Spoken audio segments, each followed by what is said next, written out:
Hey, Dr. McNamara here with the next pillar of health, which happens to be my favorite pillar, move.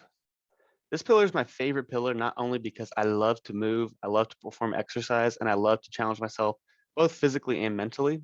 But as a chiropractor, I teach my patients how to perform correct movement patterns because it is the number one way we can all prevent injuries and reduce developing chronic pain.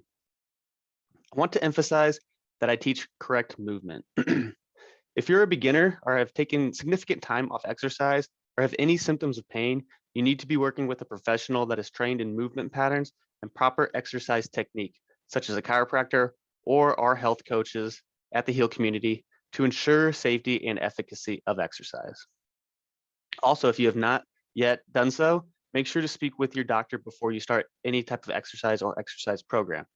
So let's start with some statistics on movement in general. So to begin, 12 hours is the amount of time the average person is sitting or sedentary every single day.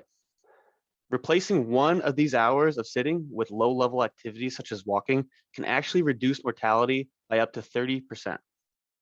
The fourth leading risk factor for global mortality is also physical inactivity. Those who maintain regular bouts of exercise reduce risk of cognitive decline by 50%. That's quite a bit. There's also 3.2 million deaths a year that are related to physical activity. And a lot of this can be mitigated by interrupting sitting time because it can be effective in lowering postprandial glucose, insulin levels, helps you keep a healthier body weight, and just overall healthier.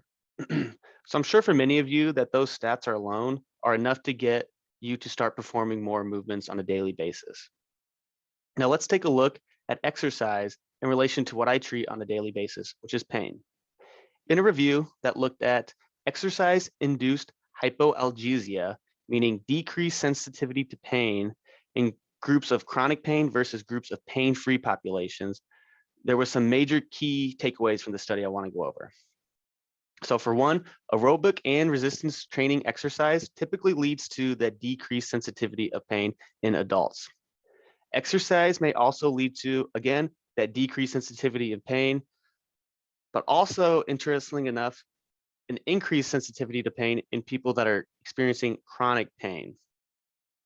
Several different factors may influence the effect of exercise on pain.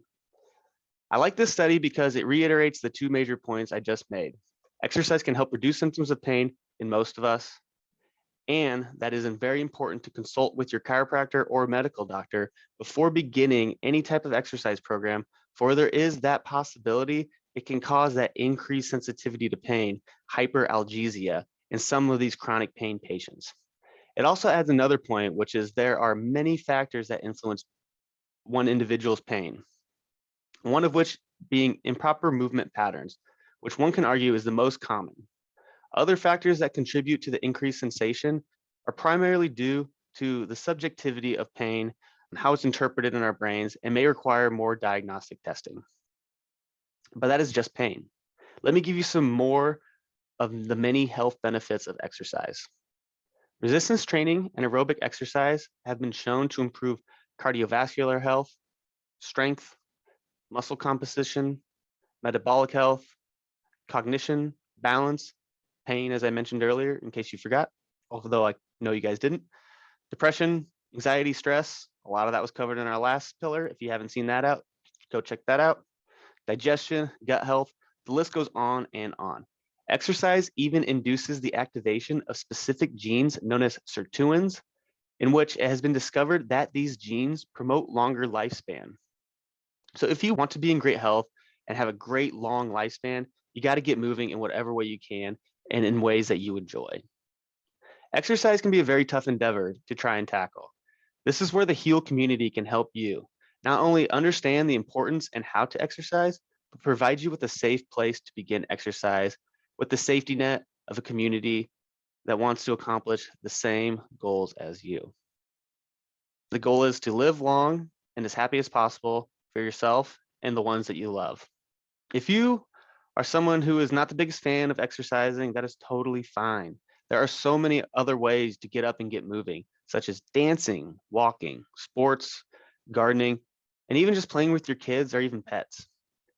If we can change your mindset about exercise and fitness, so you're not looking at it as building muscle and looking good in the gym, to in terms of how do I keep my body, mind, and health in the best position to do the things I love with the people I love for as long as possible, then I think all of us can at least find some enjoyment out of exercise when we look at it through that perspective. I hope you all learned a little bit about the importance of movement when it comes to health and longevity and how community can improve these outcomes and even make them easier and more fun to perform. So if you guys haven't yet, please subscribe to our YouTube channel if you guys want more information about health and wellness. Also, stay tuned for later this week. We'll be going over the next pillar, which is pillar number 5. That's right. Pillar number 5 is sleep. All right, guys, have a great day. Thank you.